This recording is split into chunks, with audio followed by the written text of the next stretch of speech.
here we go. It is episode 23 of the Red, White, and Crew podcast. And it's a special edition, kind of our almost emergency, right? Short notice edition. We knew this one was coming at a certain point. We just didn't know when. We were hoping that we'd be able to catch it last week when we were coming to you live from Frisco. If you didn't get a chance to check that out, episode 22, live from Frisco at the En Fuego Tobacco Shop, check that out. It was a great episode. But today it is episode 23, and we are here to discuss the rehiring, continuation, whatever you want to call it, of U.S. men's national team head coach Mauricio Pochettino. But before we dive into that, I am joined by my lovely co-host, guest, Coach Aaron Wesner. Coach, how are you, buddy? Doing good, man. Enjoying these first days of back to school teaching, right? Yeah, it makes one of us. So I'm just Yeah. kidding. Yeah, actually, mine is until next week, so I'm in the middle of a PD. This is like PD week for everyone in my district. So, or a Yeah, lot of people, not everyone, but a lot of people. that's what we're doing. I Yeah. had a great day of painting canvases yesterday. Of It's what? fantastic. Yeah. Painting canvases? Yeah, that's what we did. Yeah. So again, it is. Thank you for joining us. If you're just joining us, it is episode 23 of the Red, White, and Crew podcast. So as we are going to discuss all things specifically Mauricio Pochettino, we've got a lot to dive into. We're going to get right into it. So because at 8 p.m., Coach Wesner, we have, what do we have coming up? We've got the U20 World Cup qualifiers. We've got basically the play-in game. If we can win tonight's game, This is the first real big one, right? First big one. yeah, I mean, it kind of is. It's really strange the way they did it differently, how they reseeded all of the teams. And I didn't realize that until probably the last game. Yeah. But basically, instead of you playing, all right, the winner of Group A is going to play the runner-up of Group B, they decided we're going to reseed 1 through 8. So whoever gets the top seed, most points, goal differential is the highest, you're going to get the 1 seed, and you're going to play the 8. So we ended up, due to our 5-0 rout over Cuba in our last game, Yeah. we got the number 1 seed over Mexico, who also had not given up a goal. Right. We just scored we more have- goals than they did. So we have the one versus who again tonight? 8 We have the 8 seed who ended up being Guatemala. Guatemala. Okay. So Mexico has the 2, who's the 7? Panama is the 7th. Interesting. I think it was the 3 and the 6 ended up being Costa Rica and Haiti, and that happened earlier today. Costa Rica defeated Haiti on penalty kicks, so Gotcha. they are the first team to qualify for the U20 World Cup and also qualify for the Pan American Games. Yeah. So now the way we discussed this before, right, in case you didn't catch this, and I think we dove into it in episode 22, and I think episode 21 we discussed it a little bit. So by making the semifinal, the CONCACAF qualifying, Yep. World Cup qualifying semifinal, they qualify for the World Cup, right? For the World Cup. That's right. Now, but anything beyond that, now they're positioning for potential pots, right? Yeah, it's like what pot you can get in. It's also right. someone still trying to get the Olympic qualifier, which Yeah. the U.S. already has won. So if they end up winning this whole thing, then whoever they beat in the final is who would get the Olympic qualifier. So Gotcha. Interesting. Yeah, yeah. it's gonna. Is that gonna be is that on back on FS2? What is that on? I believe it's on FS2 today. Yeah, I FS2. know that we have where we watch live. We also got tomorrow, which it's really interesting, is the Jamaica and Canada game. Interesting. It's actually on Fox 1 tonight. But Jamaica and Canada. That's got to be the 4-5 game. Yeah, that's the 4-5 game. They ended up playing to a 2-2 draw like 3 days ago. And so because they drew, they ended up having to play each other again. So one of those is not going to go. Here's the question: Will the Canadian coach coaching the U20s in that match tomorrow? Will he be coaching in G's? That's the Yeah, question. I already knew that's where you're going. I believe it could. Everyone's dying to know. Yeah. Yeah, good deal. All right. Well, hey, we are here to discuss all things Mauricio Pochettino. So the first thing we want to do, we want to dive right into what we call the Poch profile, Pochettino profile. So a couple of things to discuss here. We want to get a quick snapshot of what he essentially did over the course of, it was basically 20 months, hired in September 2024, right? And so obviously very late in the game, if you know that whole saga with Berhalter, right, and that process, how that was coming out of the 2022 World Cup, that's how we ended up on Mauricio Pochettino. Excuse me. So really the bulk of the rehiring, the new job offer was because of how he did in the World Cup, right? Leading up minus excluding the Belgium game, right? So many people can argue that part of the reason why he was ultimately brought here was to try to get us where we hadn't gone before, or at least in a very long time, in terms of the quarterfinals, right? At least the quarterfinals. Uh, Obviously, that we came up short there on home soil, but here's a little bit of what he did. So it still was a very historic 2026 World Cup for the U.S. men's national team. So most World Cup wins, all right, in a single World Cup with three. Obviously, that's kind of, I'm not going to say that's skewed. That's just now, you have more room for opportunity here because of the expanded field going to 48. Most goals scored, 11, right, in a single World Cup. That's what I think got a lot of people's attention in terms of this particular team because one of the things that was clearly established for the first time in a long time was not only identity but a redefining identity, right? Not just hey, they're athletic, they're tough, they're strong, they're going to fight you till the very end, and they're full of spirit. They have all of that, but then it was also on the front foot, pressing, all right, the give and goes, the attacking, the counter attacking. It was multi-dimensional, right? Particularly we talk about the Paraguay match, the first half of that Australia match, and then even you can kind of argue even how they performed in the Turkey match against essentially a squad full of reserves, right? Yeah, yeah. So yeah, guided the U.S. men's national team to their first World Cup knockout stage victory since the U.S. defeated Mexico in the 2002 World Cup. Right, that's where the famous 2-0, if you know your history, right? So that is essentially the key pieces of what led us to Pochettino getting the job offered to him once again for this next cycle, for in theory, which should be a full 4-year cycle, right? Which is what every coach ideally wants in a World Cup cycle, right? So, thoughts on that from when we look at what he accomplished during the World Cup, Coach? Yeah, I mean, I saw a bunch of differing opinions online. You saw the pundits. Alexi Lawless was out there. This was an absolute home run hire. This is what we needed to bring him back after what we had done. Then you see the likes of Hercules Gomez that was out there that he was kind of Yeah, against it a little bit. Like, look what he's done. I think he brought up his stats. It was like 17 and 12 overall as a coach. He's 0 and 2 against Mexico, and then hadn't won a game against a top 10 opponent. So he was like, "Are we really hiring anybody good?" And I think we have to go back to what you said about kind of the skewed point of this World Cup. It hmm got pushed open to 48 teams now, and that let in a lot of people that were kind of the back half, you would say, of who's necessarily good teams. It's not yeah, those top 20 yeah, teams that we were having to play in group stage. You go back and look at some of our history, it's like, man, I didn't even remember some of those times when we had to play Italy and Germany in the same group, or how many groups right. of deaths that we were in with Portugal, Ghana, and Germany. And we still were able to get wins and different things out of there. So it's pretty interesting to see. I think it all goes back to, like we've been talking about, is the style in which we won the games. Correct. That's what we haven't seen in forever. It's not just that we're winning teams beating teams we should beat. It's we're handling teams that we have maybe played it close to the vest a little bit to. We were always a team that, yes, was going to defend well, and we were going to play for set pieces because the Americans were always the set piece team. Like, they had the bigger guys that they could come out and play and do well in the corners or set pieces and score goals. But we found that we can score goals in a number of different ways with this group. And all right, it was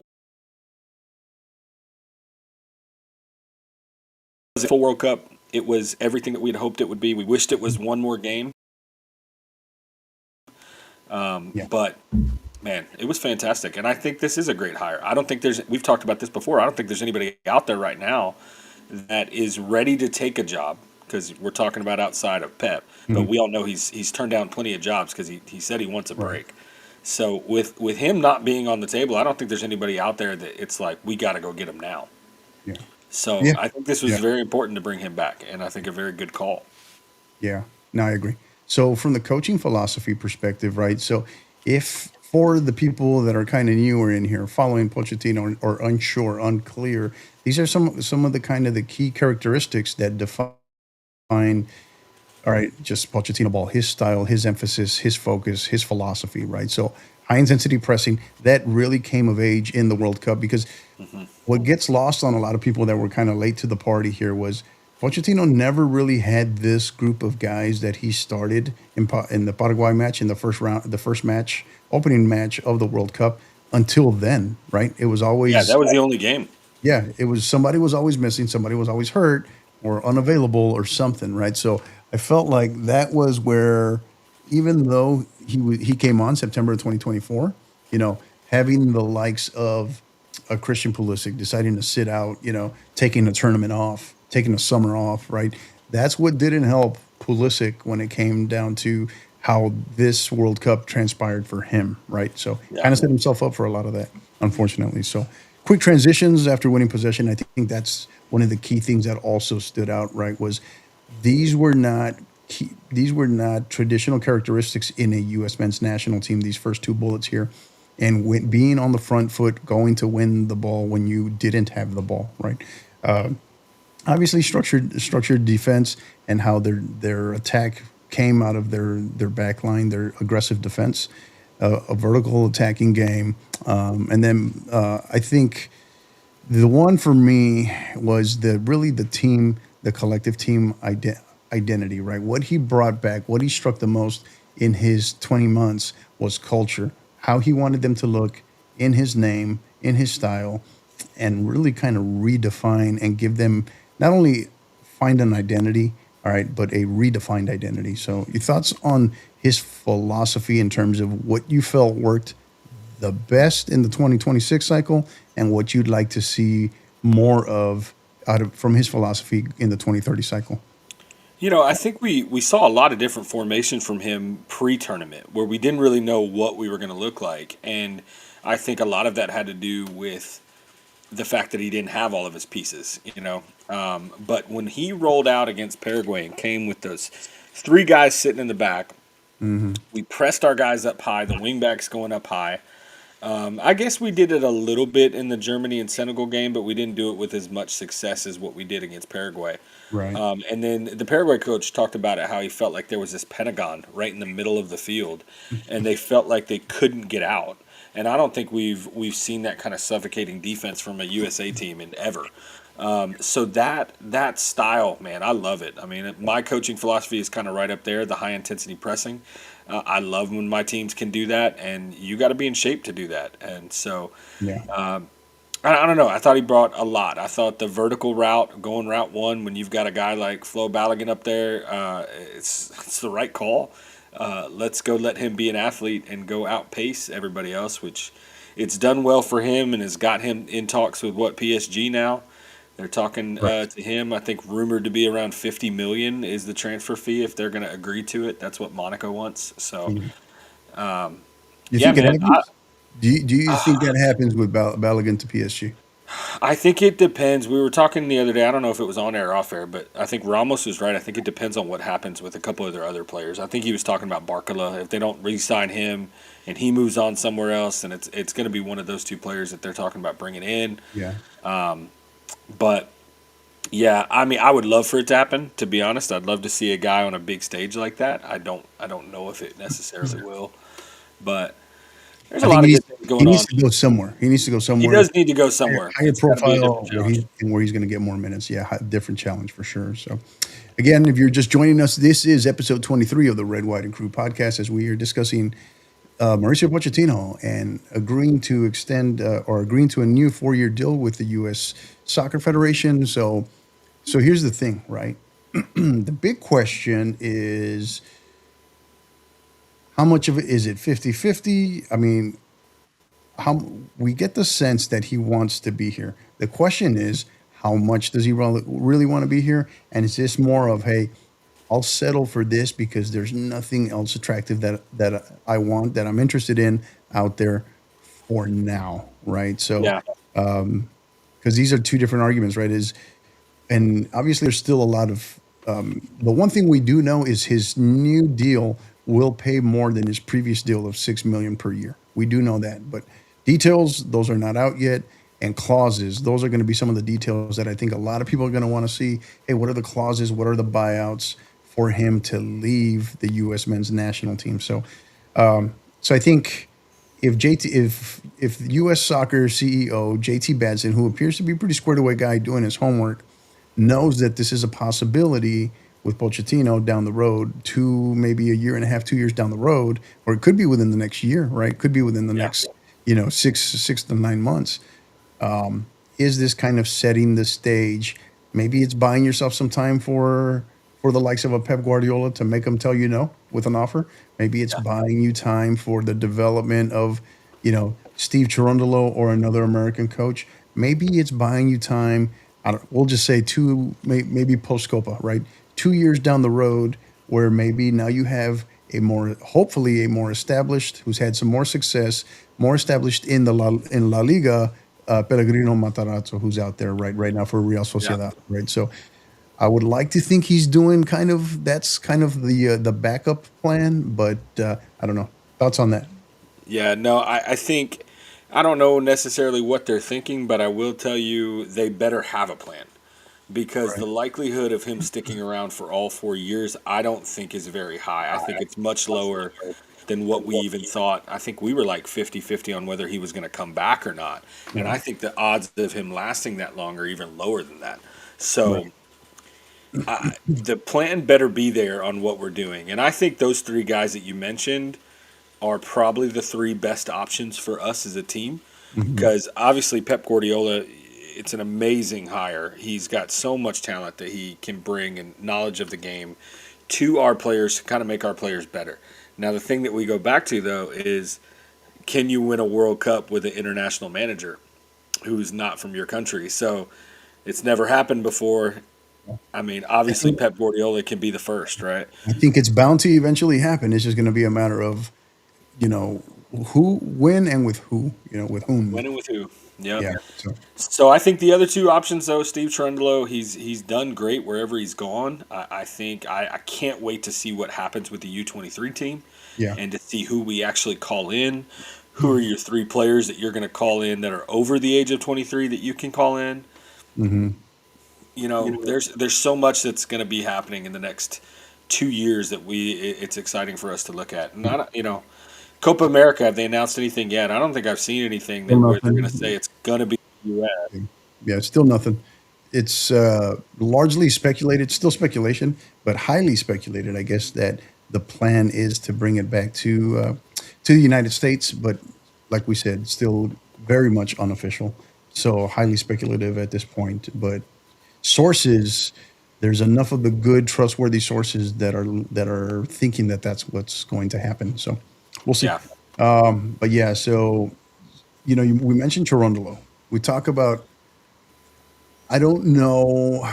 I feel like I haven't seen his body of work as a coach in terms of what I've seen, has been limited to some LAFC matches, right? So, Yep. do we know? I think in terms of where he's a good fit the most is his passion for the U.S. for the jersey for the U.S. men's national team, right?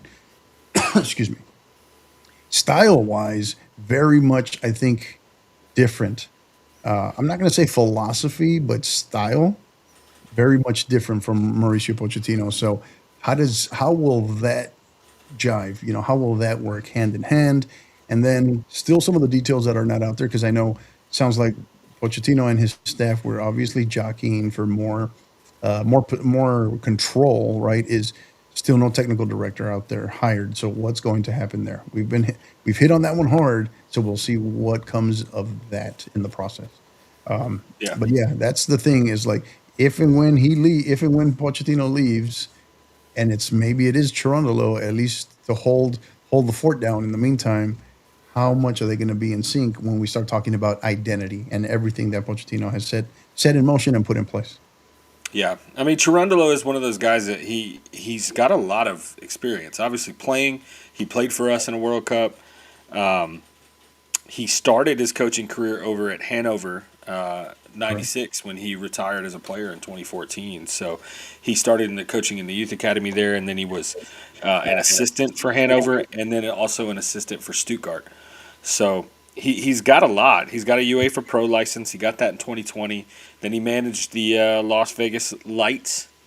Was his first head coaching job in 2021, Yeah. and then from there he went to LAFC in 2022, where they won both the CONCACAF Champions League and the MLS Cup Finals in 2023. Yeah. So Yeah, he cut his teeth and got his badges largely in Europe, you know.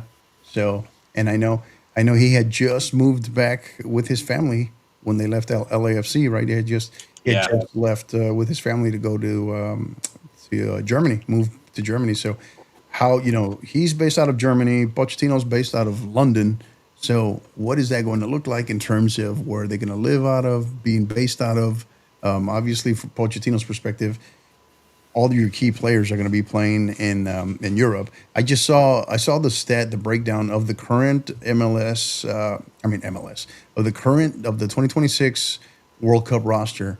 There's only six remaining players in MLS. Three of them were our goalkeepers, and then yep, Roldan, Tim Ream, and Miles Robinson. That's it. Those are your yeah. six. Who should never be called in again? So But you can make the case that probably definitely four, probably five of those six aren't won't be in the mix for 2030, right? yeah, and you've got a lot of the young guys that are, kind of we've talked about are in the MLS that are all eyeing and looking to make moves. I Right. think the news just broke about an hour ago about Xavier Gozo, who is looking at Crystal Palace. There's an early offer kind of on the table for him to go over there. So Yeah. that's a great place for him to go. I think it's shooting for the stars, heading right to the Premier League when you're what Yeah. 19, Yeah. um, and I mean, that's and a team that he it's in can the get in and Premier play on. League. It's in the Premier League. It's in London. He's going to experience some of that pressure, but he's at a level in Crystal Palace where he's going to fight and probably get some immediate playing Oh time. yeah.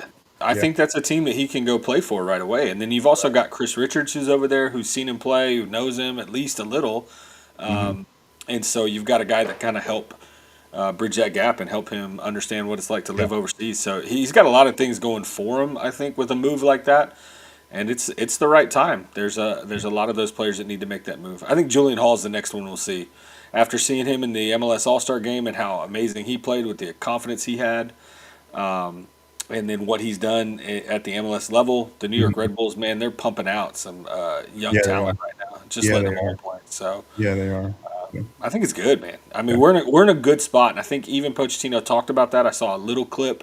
I don't know if this was before he accepted the job or after, but he was talking about the excitement of the young talent that we have coming up, and how it's going to be necessary to get them included in this next 4 year cycle. Yeah. So Yeah, it sounds like that snippet was with him already knowing he was coming back, and they basically yeah, pre-recorded that to be released after the announcement, essentially. So, right. all right, so we move on. We look forward. So that was the Pochettino profile. So Poach Project 2030, right? So some of the key pieces of what to discuss, points of emphasis, points of focus for him and the U.S. men's national team here. So really want to dive in and discuss these guys here really quick.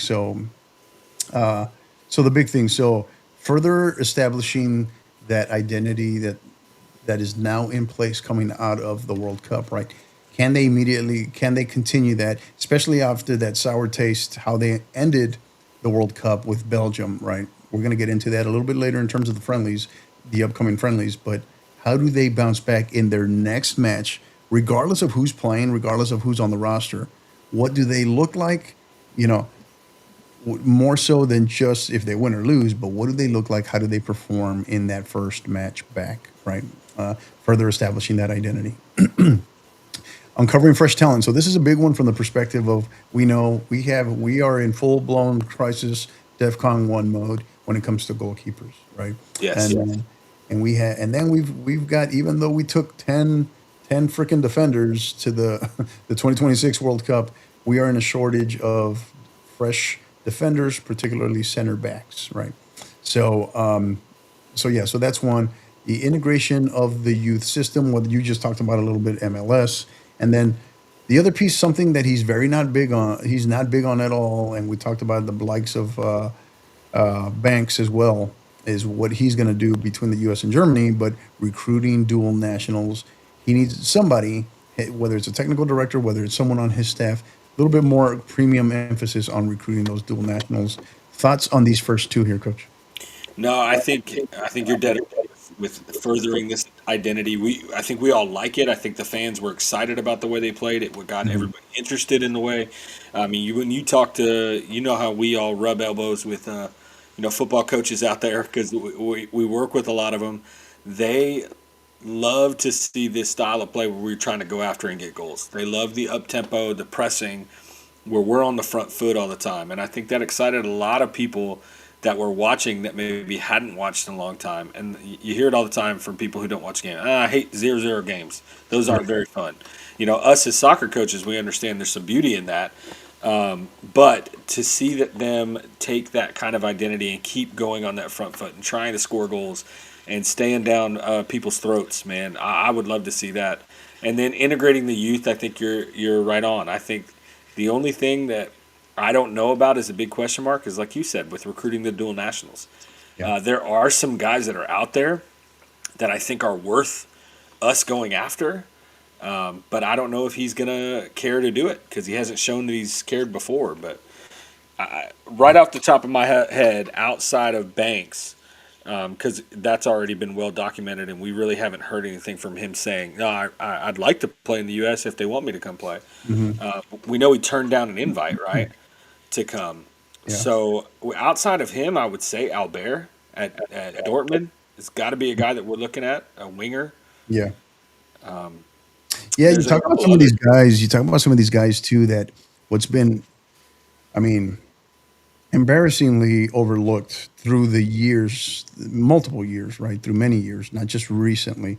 Um, Establishing and with Pochettino and his staff being Latin, being Latino, right, is not ignoring that Mexican American community, right? Is Yeah, because there's talent there. Obviously, there's talent there. So who's going to rise? Who can be identified from that and make a bigger push for the opportunity?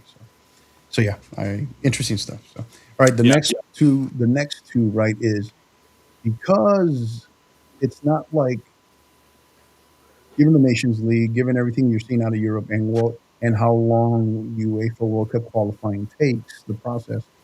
Gone are the days of our old school friendlies where you can just schedule anybody you want, right? That is extremely limited now. So every tournament counts. Doesn't matter if it's CONCACAF or not. So first of all, everybody's got to understand that, right? Secondly, it's like you have to produce and we have to win. We have to dominate. So going back to really placing an emphasis on being a regional power. We have Nations League coming up first, followed by Gold Cup. Thoughts on these two, Coach? yeah. I mean, we've talked about this. Anytime you get a chance that you have a tournament format that you can go in and play these games, you want to win. Like you want to bring trophies home. We talk about that in our programs. You play in a 77 tournament, you want to win it. It doesn't matter what it looks like. Any bit of momentum going forward builds the confidence. It doesn't matter who you're playing against. Go win trophies. So, but I think it's very big in these games. And we talked about this before. We have got to get our best guys playing in these games. Yeah, It can't be, oh, this is a Gold Cup, so we're going to send our B roster or our C roster. And that's what we've done in years past. I think we're gone beyond that now because yeah, you just see that out of European teams and teams that are dominant at the top. Sure, right. there'll be a guy that drops off here or there that can't play due to club won't let him go or he's injured or whatever, but you don't see a wholesale.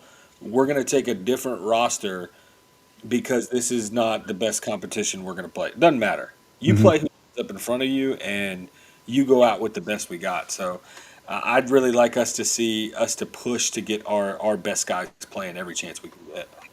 Yeah, yeah, yeah, no doubt. And win, compete for trophies, and there's something to be said about some of your younger players, depending upon what these rosters look like. Right? You talk about some of these guys coming out of MLS, is understanding how to navigate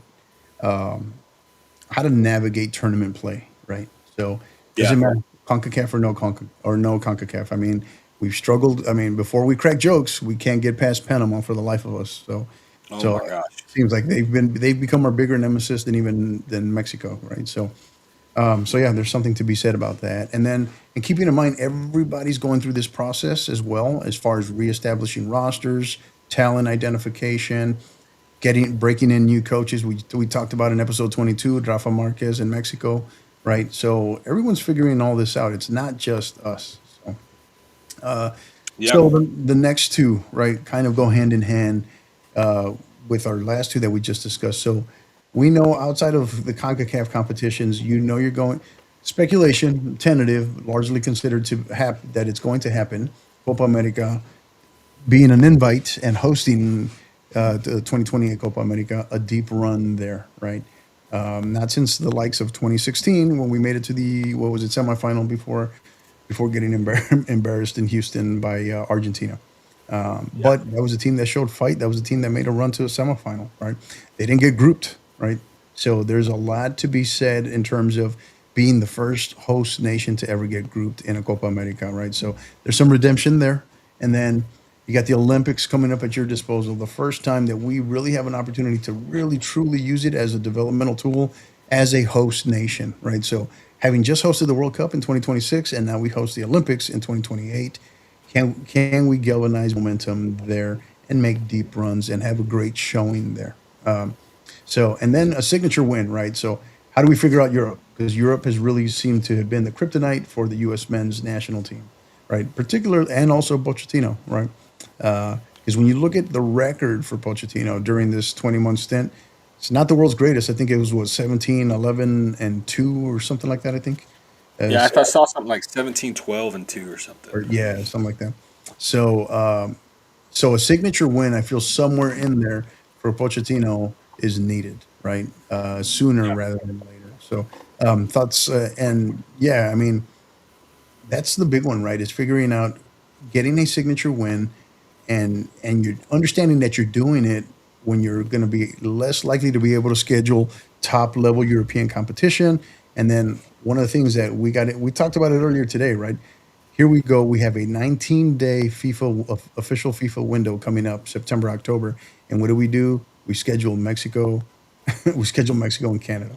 That's the Yeah. part that just that's the part that leaves me scratching my head a little bit, but I don't know. I'll let you dive into that one. So thoughts on these two, coach? No, we discussed that a little bit today. But I think you're dead on. We need a deep run in the Copa America if we get a chance to play in it. We talked about the last time we were here. We wanted to see a semifinal run again. I think that would be great. Even maybe a final. I don't think we've been in a final ever since 2009 Confederations Cup when we played Brazil and had them up 2-0 at halftime and ended up losing that game 3-2. Yeah. And that was a game that I don't think anybody thought we should have even been there because we beat Spain in the semis. I mean, this is the last time in 2009 that we were on the world stage beating good European competition. Yeah. So we've got to figure out a way to get back there. And it happens with playing these, friendlies. Go find somebody in Europe that wants to play and let's get after them and play against them. And try to get some kind of positive win going. I don't care who it is at that point. Let's go play Italy. They can't seem to beat anybody and get in the World Cup. So why Yeah. why not play one of them? But definitely I think a semifinal or final run into Copa America would be great. I think there's a lot of CONMEBOL teams that are kind of right for the picking right now too. You've got a really aging Argentina team. You've got a really aging Brazil team, and they've got some young guys, but just haven't looked like the Brazil of old. We've seen what we've done against Paraguay. We've seen what we can do. We're going to see what we can do against Chile and Peru, who I think aren't great teams down there. They're kind of some of the worst ones that they got right now. Right. So I think this is one of those times, and we could see there's a lot that's going to change from 2026 to 2028. But it seems like out of any time that a Concacaf team could go do well in a Copa America, the time is now. And Hmm. so Yeah. I think we got to get after it and do it, and definitely qualifying for the 2030 World Cup. I don't necessarily mind the Mexico game that they've scheduled because we do play them a lot, but because of our lack of World Cup qualifying that we didn't have this last cycle, we didn't have to play them as much. So it's Yeah. been a while since we've played a true USA Mexico game, and why not do it when it doesn't matter? let's not be the next time that does it in a CONCACAF Nations League final, or somewhere else in a Gold Cup final. So let's try to get a good win and get some things going forward there, for sure. But Yeah, yeah. Canada, the I Canada feel one scratches. yeah, I don't understand the Canada yeah. one. Not I when you had a chance when Colombia is in the country playing as well. yeah, yeah. Yeah. I think we should have scheduled Panama all 4 times is what I think we should have done. So Yeah, but yeah. but yeah, yeah, it's kind of it still leaves me a little frustrated because I mean, you're probably going to have to go through Mexico in one or both of the upcoming CONCACAF competitions. Uh, let's see somebody different. I'd like to see us. They talked about what was it? The what is rumored is I think was it the Nations League or Gold Cup? I can't remember which one being potentially being hosted exclusively in Mexico, right? Which is I thought it was a another Gold Cup. was Yeah, it the Gold Cup? Yeah, was something that yeah, I think something I think we also need, right? yeah, Because it doesn't. Let's be honest, it doesn't matter if we're hosting it or not. We always have less fans. So, if we're gonna go through it, then let's go through it, right? So, yep. yeah. So I think interesting on some of these, but this is the roadmap to Project 30 in terms of our point of emphasis. And then why does winning matter? Why does going after hard? It doesn't matter. A Nations League, a Gold Cup, looking good on the world stage, maybe potentially in a Copa America. Those matter, right? Results matter in quote unquote friendlies because guess what? Those impact, whether we call them friendlies or not, those impact FIFA rankings. And Yeah. FIFA rankings help is ultimately when you show consistency over a 4-year cycle, that's what gives you the higher probability. That is a big part of determining what pot you end up in, right? So case in point, we talk about 2030, right? So if we stay at 48 teams, 12 there will be 12 teams in pot 1, right? So pot being the highest tiered pot with 4 pots, right? Pot 1 being the highest rated teams, pot 4 being the lowest rated teams. So if we end up with 64, that all of a sudden changes from 12 to 16, kind of puts us right on the edge on where we are in terms of the world rankings, right? But whether Right. it's whether it's we'll just go back to 12. If it's 12 teams in pot 1, just remember we're looking at if it's a 48 team field, 12 teams, 6 of that 12 are will be filled up automatically by the host nations, the 6 host nations for the 2030 World Cup, leaving 6 others, right? Yep. Good chance. So we've got to be on fighting for that. So to do that, we really got to be on that kind of on that edge of the top 10 in the world, win and qualify for the World Cup when that happens. 16, if it goes to 64, and now you've got 16 teams in that pot 1, higher probability in terms of where we are traditionally speaking. But that's something that now that we're not hosting, and with 6 teams going into automatic World Cup qualifiers for 2030, that's something that we have to look at a little bit more strategically and why every single result actually matters. Yeah, I think that's true because I mean, right now with us being at we're at 16 right now. The last one was July 20th. We're at 16. Yeah, I think So if that's you look at exactly what. those, Yeah, if we're at 12 teams that are in it, say there's 48, you talked about those 6 teams that automatically get them. Now, luckily for us, Spain, Argentina, Morocco are already in the top 6, yeah, right? So that doesn't bring someone else new and kick someone else out. right, But then you have to look at Uruguay, who is 20, Paraguay, who is not even in the top 20, correct. and who would be Portugal's the other one. They're at 7. So you're looking at 2 teams that are out of the top 12 that are going to push their way through. So we have to somehow find a way to climb up. Please tell me how Italy is still ranked 15th. I know. I saw that. I don't know. I don't know. I don't.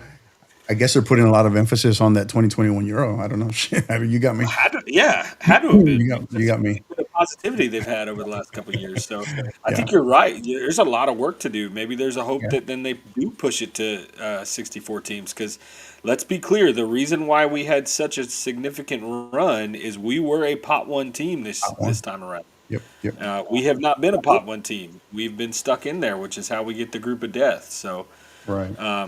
I think that changed quite a bit. The fact that really Mexico and Canada were also not pot one teams and haven't been. Um, Yeah. So so what? Mexico's sitting at 10 right now. They're kind of high. So I talked about this the other day on our chat, right? If we were, you fast forward 3.5 years down the road, right? We're looking at the World Cup draw for 2030, and we're somehow in pot two. Then we're going to get a, we're going to get some version of a probably European or South American power out of pot one.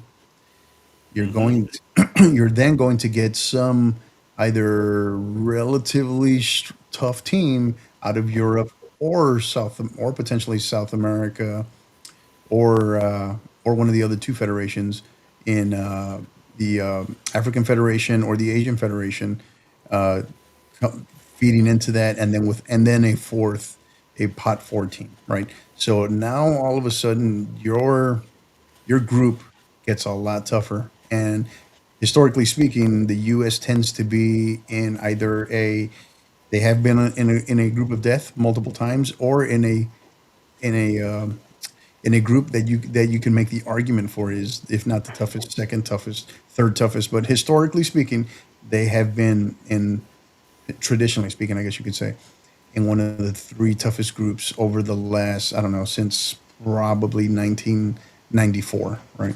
Yeah. Yeah. So, so there's something to be said about that. So you start doing the math on all this. This is all back to say that every tournament matters. CONCACAF or no CONCACAF, every friendly matters. You know, if you're looking well and showing well and performing well on the group stage. Now, don't get me wrong. I'm not saying that the FIFA rankings should are legit, are on the up and up, and should be the end all be the end all be all.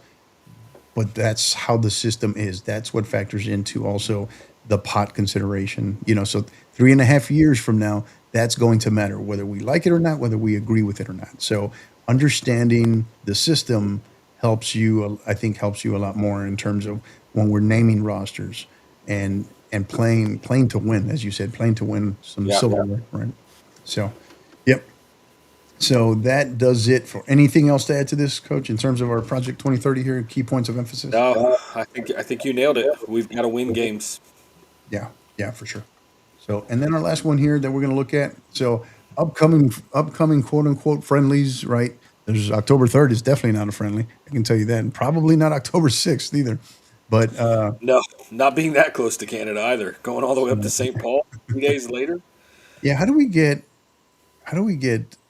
Mexico on the border October 3rd and Canada on the other border October 6th? That's it's pretty interesting, pretty strategic, right? Yeah. So, so the upcoming friendlies for the 19-day official FIFA window that goes through, oh my God, what is it, September 19th through October 9th or something like that, October 10th. Yeah. It is going to be so September 26th, we have Peru comes to town, to Orlando, I should say. The U.S. men's national team versus Peru on September 26th. 3 days later, September 29th, in St. Louis, Missouri versus Chile. And then October 3rd, the big one of the four, in Glendale, Arizona versus Mexico. And then finish up this 4 day window, this 4 game window, I should say, October 6th versus Canada in Minnesota. So, thoughts on this when you look at these, Coach? I was very disappointed we didn't get an Austin game because we knew they weren't going to come to Dallas, but Were I you, was were hoping it you would be somewhere close. were you really expecting another Austin game? No, not really. I was just more hoping, Yeah. trying to get to a game and go to one. But yeah, in that one, in my mind, the only game that I could see that being a pro USA crowd is St. Louis. Yeah, maybe. Yeah, Orlando's going to be. I don't know. Orlando's going to be an interesting one with Peru. So, Yeah. yeah. I mean, that's So, the challenge. I think that's the challenge to all the fan base right now out there is like, right. can we show up for our guys even when it's a friendly? And so we're not playing in front of a pro, whoever else we're playing crowd, It's not Yeah. like it's an away game on home soil. We got to stop with all that. Yeah. Yeah, and we got to get out of this B team.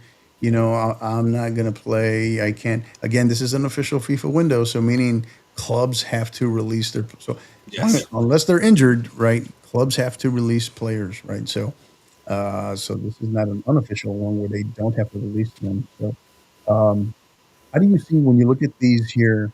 How do you see potentially? What do you think is what you would like to see in terms of results versus what your gut tells you realistically right now? Oh man, I mean, what I'd love to see is we win all four of those games for Yeah. sure. Realistically, the first two should be wins. With the way Peru and Chile are playing right now, just don't know if they have the same quality of talent that we have. It should look much like that Paraguay game did. Mhm. Now, and that's saying a lot because Paraguay is a lot better of a team than either of those two. So the way we played in that game was just fantastic, and it could be routes. Mexico's going to be tough because we've talked about what Mexico is right now and their identity that they're trying to form under Rafa Marquez. Man, he's as much as I dislike him. I've said this in the past. I don't like him. I don't like who he was as a player. I don't like him now. But I think he's going to be really good for them Oh yeah, as a coach, yeah. and I think their identity is going to be very strong. So you're gonna see a different Mexico team. Mhm. That one's gonna be the toughest game out of all of them. And Right. then I can't wait for October 6th, and Heyman gets to go up and make fun of Jesse Marsh for wearing jeans. He Yeah. said that was a birthday present to him, so I can't wait to watch that, and I hope I can hear it on the TV. That's what I want Yeah. out of that game. I did tell him I expect him to wear red jeans for that match when he goes to watch that. So up in St. Paul. Yeah, Yeah. I think it is fair. It is more than fair to say, in terms of expectations, is they should probably go at a minimum two 1-1 out of this 4 game stretch. yeah, yep, At a minimum, realistic, and or possibly two, 2-0-2 in terms of a win, loss, draw, or 2-2-0 if you want to go win, draw, loss. But yeah, I don't think more than one loss at most, but realistically, not losing a single one at a minimum. But it's an interesting one because Peru's Peru right now. Chile yep. is the one that I'm just like, I keep waiting for when they're gonna truly hit that reset button because they have fallen off where they've been historically over the last decade. Man, they've really fallen off. So Yeah, where they were at, I think it was Copa America back in. yeah, 26, 26 back to back, 2015, 2016. Yeah, Yeah, yeah, yeah. So I mean, it was to the point to where they at one time retired Messi. They were that oh, and dominant. Yeah, that was a dominant game too, if I can remember back in it was. 2016. Wasn't it? It They was. were. Yeah, it was. Isn't that So crazy to think that it's 2016 and he talked about retiring after that, I know, I know. Yeah, and here he yeah. is still going strong. So yeah. So any additional thoughts on these, Coach, in terms of just rosters? What you project to see, rotations, anything? Because this one will be here before we know it. This is what you're Yeah, looking no, at. that's going to be pretty quick. I mean, we probably have to see how the season starts for a lot of these guys that are playing overseas. It'd be interesting to see what Gio Reyna's going to do at his new club. If he's going to get some time, and we've talked about this, I think this is it for him. If he can't get playing time and get consistent time, I think he's done with us as a national team, and it's going to be tough moving forward for him playing. But I'd love to see an influx in new young talent into this one. Mix it in with the young Yeah, and the old as yeah, best you can. Because there's a lot of guys that we don't need to bring back who were at the World Cup. right. A lot of guys who didn't get in. I think Zendejas is one that would be nice to see him get in and get a lot of playing time. Yeah, Because I don't think he played near enough yeah. the last one. What does he do with in terms of potentially mending, or does he just move on or mend that relationship with Diego Luna? Right. I think from the perspective where Diego Luna isn't helping himself, for us, he definitely looks like he's been eating healthy. So Yeah, he looked like the break didn't do him very well. He looked like he no, drank a lot no, during the yeah, World Cup, which, you know what, to be fair, so did a lot of us. So, you know, I'm not so upset with that. I think I was upset with the reaction of a lot of the U.S. fans. We'll right, call them loosely. We'll call them fans because they are from Portland. So we know how much they love the U.S. up there. right. But Yeah, you ain't lying. I don't know the way they were calling him a U.S. reject. I don't think that's fair. I don't like it. But then he doesn't do himself any favors when he goes on the podcast and talks about maybe he'll go back and play for Mexico now. It's like, first off, you can't even do that. You've already made the switch, and that's done. So Yeah. So that's it's kind of just a double horrible. whammy, right? Because I feel what comes out of that is you have hosts of the podcast who apparently didn't understand the rules, and then furthermore, I don't. He maybe didn't either. Maybe not. So Yeah, but if he's unaware that he's kept tight or his agent hasn't explained that to him, yeah, not a good look, right? Not a good look. not So, a good look. No. but this is again episode 23 of the Red, White, and Crew podcast. Go back, give us a listen. I know. So we'll launch this back on, what was it? I think June 8th. So go back, listen to us through the World Cup. Just had our most recent, if you didn't listen to our most recent episode 22, where we came to you live on location in Frisco, Texas, from the In Fuego Tobacco Shop in Frisco Square. I mean, you weren't lying, man, when you said it was right around the corner from FC Dallas in the National Soccer Hall of Fame. Oh It's yeah, like it's right around, walking distance. yeah, Yeah. really walking distance. So yeah, go back, check that out. That one was live on set there for episode 22, as we discussed our just more Fallout and looking forward into what we are going to be providing in terms of coverage in the coming months ahead for the Red, White, and Crew podcast. So again, like, rate, subscribe. You can follow us on X and on Instagram at Red, White, Crew Pod. Also, since we are members of the 50/50 Podcast Network, you can also find us on at 50_50 pod on X, as well as on Instagram at 50_50 podcast. You can also find us on YouTube at the 50_50 podcast. So, Coach, final thoughts so we can wrap up, get out of here, get ready for this hopefully potential U20 World Cup qualifier coming up. Yeah, it looks like we've got a pretty strong lineup. I was just checking that out. Yeah, Torquata again, starting out wide on the left. You got Applewhite, Days, Din, Klapija still back in there. The Red Bull Leipzig kid. They gave him a kind of a break that last game. Ruben Ramos, who's been on the goal scoring tear. Jaden Contreras, another FC Dallas kid. It's a pretty strong lineup. yeah. Cooper Sanchez, who they just brought in from Atlanta, Is it the same lineup? because Is it the same lineup from the last? it's pretty close, pretty close to the same lineup, if not the Yeah, same. I know, the Ben guy was new because he didn't play in the last game, but Cooper Sanchez got brought in because Berchimas from Charlotte yeah, got injured. yeah. You talked. So that was kind of a big bummer because he's one that we've been keeping an eye on, seeing Yeah, what he can do. He's a very exciting and talented forward.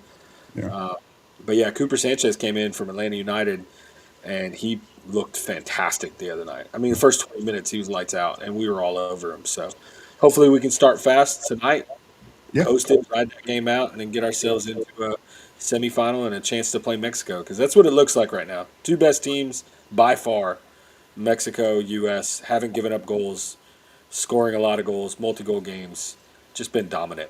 yeah. So if we take care of business tonight, really we should have our eye on that. Was it Canada Jamaica match right next? Yeah, it'll be Canada, Jamaica that we would see. And, And the and interesting one will be the Costa Rica, Mexico too in that right, other final, because Costa Rica got a red card, or no, Mexico got the red card against Costa Rica, but was still able to come out with the 2-0 win. And it was just I watched some of that game. It was a lot closer than what the scoreline showed, but yeah, with a interesting. red card too is always interesting. Right, right. So, all right, Coach. Final thoughts. Anything else to add so we can go ahead and get out of here as we wrap up episode 23. Oh man, everybody enjoy your final hours of summer because it is coming to a close for Yeah, all you kiddos fast. going back to school Yeah, and the rest of us. But yeah, yeah. nah, it was a good summer, as one we'll never forget for sure. Yeah. Yeah. Great summer. Great summer. We talked about that pretty extensively as well in terms of our shout outs and our thank yous in terms of the podcast and our summer as well. So, yeah, I think my final thoughts is I would say this is enjoy Pochettino for as long as we have him, right? And because is it a risk? Is it a risk to bring him along, knowing that there's a good probability we're not going to have him for all 4 years? Yeah, it's a risk, no doubt. But it's what's also a risk is settling for somebody that you felt isn't the right fit at this very moment. Felt like he was I'm the not ready. best decision right now. And yeah, we'll see what that looks like, 6 months down the road, 12 months down the road. But we shall see for sure. So that is going to do it for episode 23 of the Red, White, and Crew podcast. Thank you again for joining us. Like, rate, subscribe. If you are watching this video live on YouTube, hit the like button. If you are not subscribed, hit the subscription button, but hit the like button on this video as many times as you can. Share this video with others as well, because that's what keeps us active and rotating in the algorithm. So that is going to do it again for episode 23. Keep following us everywhere. We'll be bringing you more episodes in the coming weeks. We talked about we've got friendlies coming up in the next 6 weeks, as well as in October we have the U.S. Women's National Team as they welcome Spain for a doubleheader, a 4-day apart doubleheader in both Washington D.C. and Philadelphia, October 6th and 10th, as they welcome the the reigning world champions in Spain. So it'll be 1 versus 2. So excited to cover that as well. So that is going to do it. So for Coach Aaron Wesner, I am your host, Coach Hector Cano. You know what to do. Until the next time, keep downloading and keep listening.